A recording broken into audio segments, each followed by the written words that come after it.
भगवान राम कह रहे हैं मिले जो संत होई अनुशब्द पर ध्यान देना। बोलिए श्री सदगुरु। करें जिसके जीवन में संत सदगुरु मिल जाते हैं, कबीर, नानक, बुद्ध, पलटू, महावीर, तुलसीदास, तुलसी साहब, बाबा देवी साहब और महर्षि में परम जी महाराज जैसे संत का ज्ञान जीवन में मिल गए, संत के द्वारा उसका उद्धार हो जाता है। संत शरण जो जन पड़ा सोजन उधरन हार, संत के निंदा नान का बोहरी बोहरी। जो संत के शरण में जो भी गया है उसका उद्धार हो गया है। इसलिए संत की इतनी महिमा है। तुलसीदास को रहा नहीं गया, किसी ने पूछा और उनके बारे में क्या कह सकते हैं संत के बारे में। तुलसीदास ने कहा सुनो, संत संग अपवर्ग कर कामी भव कर पंथ, कहा ही संत कवि को विद श्रुति पुराण सदग्रंथ। संत संग अपवर अपवर्ग, जिस तरह कवर में 5 अक्षर होता है क ख ग घ अंग, चबर में 5 अक्षर च छ ज झ य, तबर में 5 अक्षर तो थ ध ध न।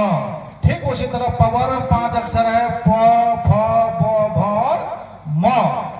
हमारे गुरुदेव का मस्तिष्क स्वरूप शिष्य जगत विख्यात महर्षि संत शिव जी परम जी महाराज इस अपवर्ग का बहुत सुंदर व्याख्या करते थे।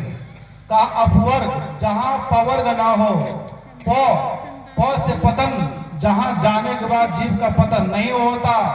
गीता अध्याय 15 में भगवान ने कहा लक्ष्मण अर्जुन मेरा लोग कैसा जानते हो, कपरो बताइए।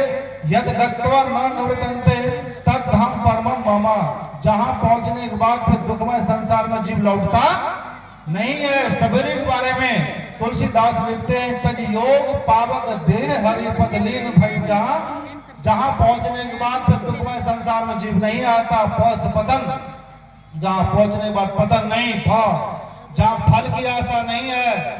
ब जहां किसी प्रकार का बंधन नहीं है। भ जहां भय नहीं है। और म जहां मृत्यु नहीं है। पतन, फलाशा, बंधन, भय और मृत्यु जहां नहीं है उस स्थान को अपवर्ग कहते हैं।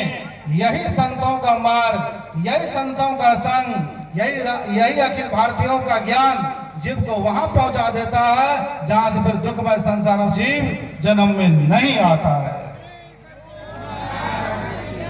इसलिए भगवान राम कह रहे हैं कि भक्ति तात अनुपम सुख मूला, मिला ये जो संत होई अनुकूला। संत सदगुरु मिल गए तो जीवन उद्धार बनेगा।